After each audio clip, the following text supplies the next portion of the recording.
Hello friends, welcome to शिक्षक prep. तो friends, BPSC TRE 3.0 and 1.0 और 2.0 इनसे रिलेटेड बहुत बड़ी अपडेट आ चुकी है फ्रेंड्स आप सभी के लिए। आप स्क्रीन पर देख पा रहे होंगे सीटेट बाहर। जी हाँ, अभी इसको लेकर जो डिटेल नोटिफिकेशन आया है उसको हम डिस्कस करेंगे। साथ ही साथ यहाँ पर टीआरई 1.0 और 2.0 में बहुत सारी सीट आपकी अब खाली हो चुकी हैं। साथ ही साथ फ्रेंड्स, जो अदर स्टेट के कैंडिडेट हैं ना, उनके लिए एक स्पेशल नोटिस है, अब वो यहाँ से बाहर हो चुके हैं। साथ ही साथ हम बात करने वाले हैं सीटेट जुलाई 2024 स्टूडेंट्स के बारे में कि क्या वो अब बीपीएससी टीआरई का एग्जाम दे पाएंगे या फिर नहीं दे पाएंगे। तो इसको लेकर सारी चीज़ें हम डिटेल में जान लेते हैं फ्रेंड्स, वन बाय वन। तो सबसे पहली अपडेट देखिए फ्रेंड्स, यहाँ पर जो इंपॉर्टेंट चीज़ है वही मैं आप लोगों को बताऊंगी। आप स्क्रीन पर देख पा रहे होंगे, यहाँ पर बीपीएससी टीआरई 1.0 और टीआरई 2.0 से रिलेटेड ये अपडेट है। ठीक है, इस अपडेट में क्या कहा गया है आप लोग अभी समझ जाएंगे। देखिए, उपर्युक्त विषयक प्रासंगिक पत्र के आलोक में अंकित करना है कि जिले के विभिन्न विद्यालयों में पदस्थापित वैसे विद्यालय अध्यापक जो बाहरी राज्यों के निवासी हैं तथा मुजफ्फरपुर जिला में चयनित और पद स्थापित हैं। देखिए, ये वाला जो नोटिस आप देख रहे हैं ये मुजफ्फरपुर डिस्ट्रिक्ट का है और इससे पहले हमने दरभंगा का देखा था।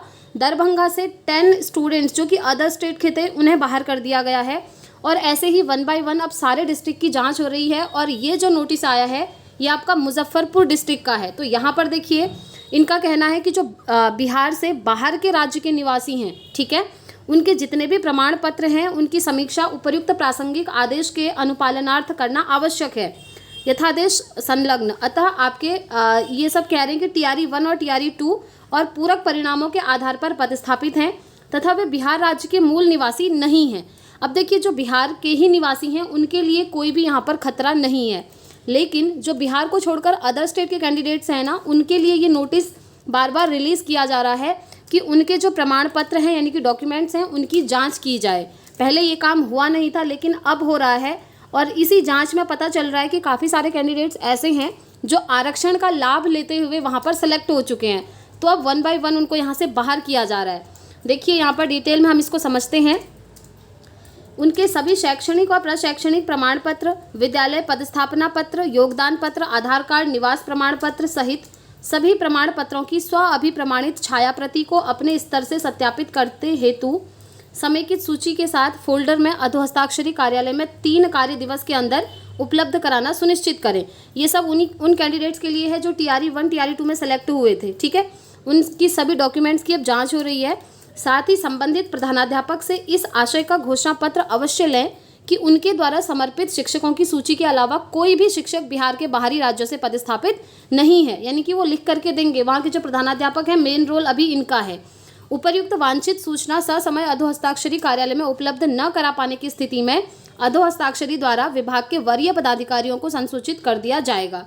ठीक है, अब कहने का मतलब क्या है, आप लोग इससे क्या समझे? इसका मतलब यही है कि जो कैंडिडेट टीआरई 1 और टीआरई 2 में सेलेक्ट हुए हैं अदर स्टेट के, अगर वो अच्छे से सेलेक्ट हुए हैं बिना किसी फर्जी डॉक्यूमेंट के, तो उनकी नौकरी नहीं जाएगी। लेकिन अगर अदर स्टेट वाले कैंडिडेट आरक्षण के साथ अगर वो सेलेक्ट हुए हैं, क्योंकि काफ़ी सारे कैंडिडेट्स सेलेक्ट हुए हैं, ये आपने देखा भी था, दरभंगा से 10 स्टूडेंट्स पकड़े गए तो उनको बाहर कर दिया था। ये 3 दिन पहले की अपडेट है, मैंने आप लोगों के साथ शेयर भी करी थी।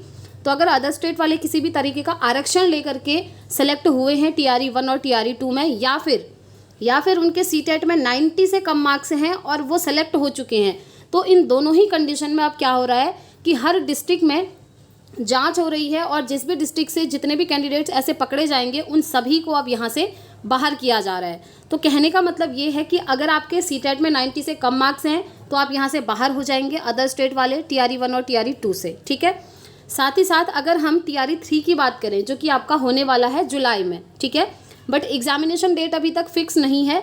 बस सूत्रों के हवाले से हमें ये इन्फॉर्मेशन मिली थी कि 20 जून के बाद आपका एग्ज़ाम कभी भी हो सकता है।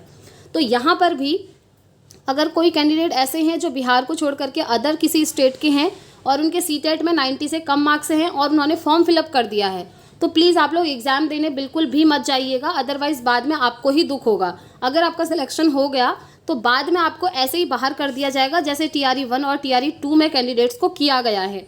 इसलिए सीटेट का एग्ज़ाम तो बहुत नज़दीक है, जुलाई में होने वाला है। आप सीटेट की प्रिपरेशन करिए, सीटेट में 90 या 90 प्लस मार्क्स ले आइए, उसके बाद आपको कोई प्रॉब्लम नहीं होगी। और सीटेट की प्रिपरेशन इस चैनल पर चल ही रही है, डेली इवनिंग में आप लोग क्लास के साथ जुड़ते ही हैं। अब देखिए एक अपडेट ये भी है, यहाँ पर क्या दिया है देखिए, उपरोक्त विषय के संदर्भ में निवेदन पूर्वक कहना है कि माननीय पटना उच्च न्यायालय में दायर याचिका संख्या है बनाम बिहार सरकार और अन्य में पारित न्यायाधीश के आलोक में माध्यमिक शिक्षा निदेशक शिक्षा विभाग के ज्ञापांक दिनांक इतना स्पष्ट आदेश पारित है कि बिहार से बाहर, देखिए यहाँ पर आपके काम की चीज़ है कि बिहार से बाहर अन्य राज्य के अभ्यर्थियों को न तो आरक्षण का किसी प्रकार का लाभ दिया जाना है और न ही अर्हतांक में कोई छूट दे है। उक्त याचिका से यह भी स्पष्ट है कि बिना वांछित योग्यता रखने वाले अन्य राज्य के बहुत सारे अभ्यर्थियों को आयोग द्वारा बीपीएससी टीआरई 1 और टीआरई 2 में सफल घोषित कर दिया गया है।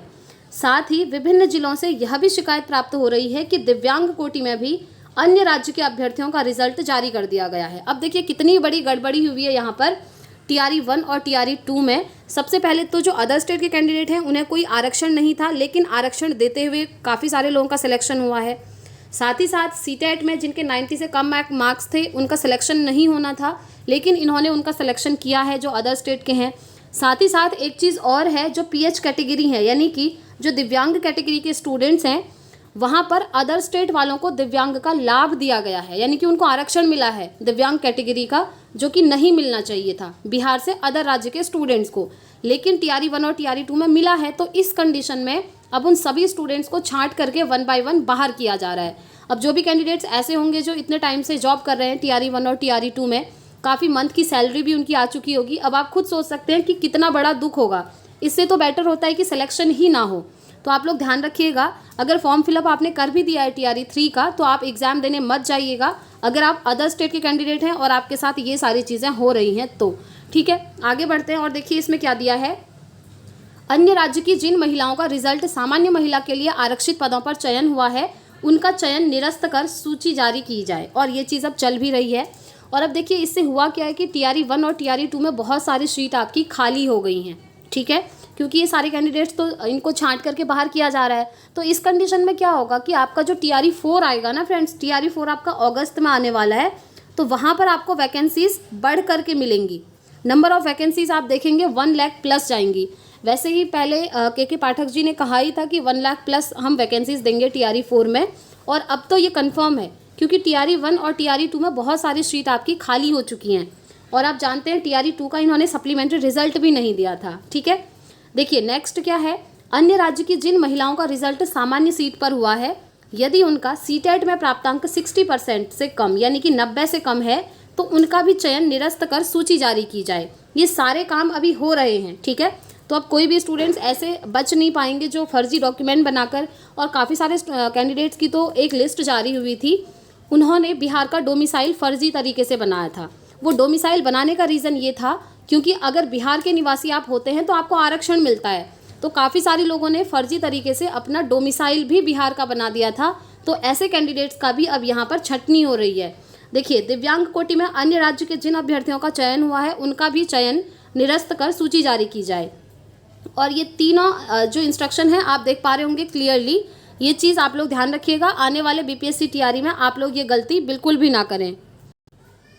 अब देखिए अगर हम बात करें सीटेट जुलाई 2024 वाले स्टूडेंट्स के बारे में, क्योंकि सीटेट का एग्ज़ाम होने वाला है 7 जुलाई को, आप लोग जानते ही हैं।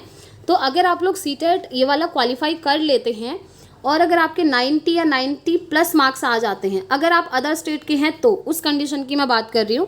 अगर आप बिहार को छोड़कर किसी अदर स्टेट के हैं और आपके सीटेट में 90 या 90 प्लस मार्क्स आते हैं तो आप बीपीएससी टीआरई 4.0 में अपीयर हो पाएंगे, जो कि आपका बिहार में शिक्षक भर्ती है। ठीक है, तो कोशिश करिएगा कि आपका सीटेट में मार्क्स 90 या 90 प्लस आए, क्योंकि ये जो कंडीशन है ना ये सिर्फ बिहार में ही नहीं बल्कि हर स्टेट में ये लागू होती है।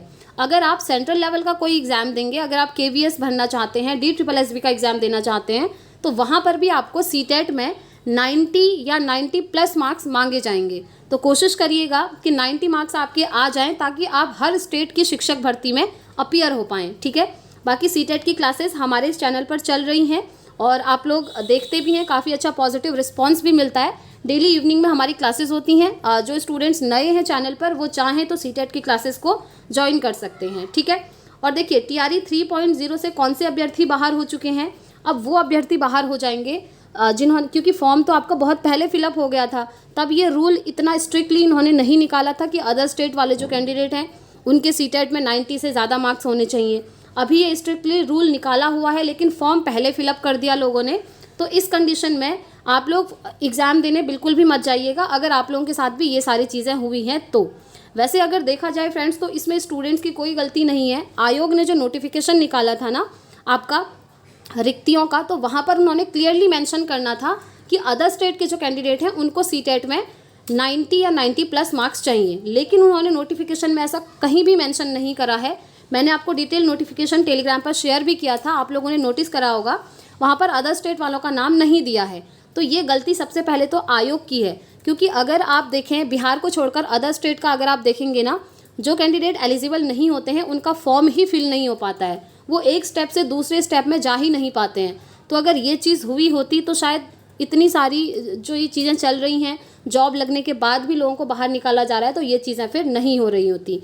अब आप लोगों को पता चल गया है, तो ध्यान रखिएगा, ये गलतियाँ आप लोग मत करिएगा। अगर आपके साथ ये चीज़ हुई है तो आप फॉर्म ही फिल ना करें, ठीक है। तो आज के लिए यही छोटी सी इन्फॉर्मेशन थी फ्रेंड्स। बाकी जो भी ऑफिशियल अपडेट आएंगी आपको यहाँ से मिल जाएगी, इसलिए अगर आप चैनल पर पहली बार आए हैं तो चैनल को सब्सक्राइब करके बेल आइकन ज़रूर प्रेस कर लें, ताकि जब भी मैं वीडियोस बनाऊं आपके पास वीडियो का नोटिफिकेशन टाइम से पहुंच जाए। तो इस वीडियो में इतना ही रखते हैं फ्रेंड्स, मिलेंगे इवनिंग में सीटेट की क्लास के साथ। Thanks for watching.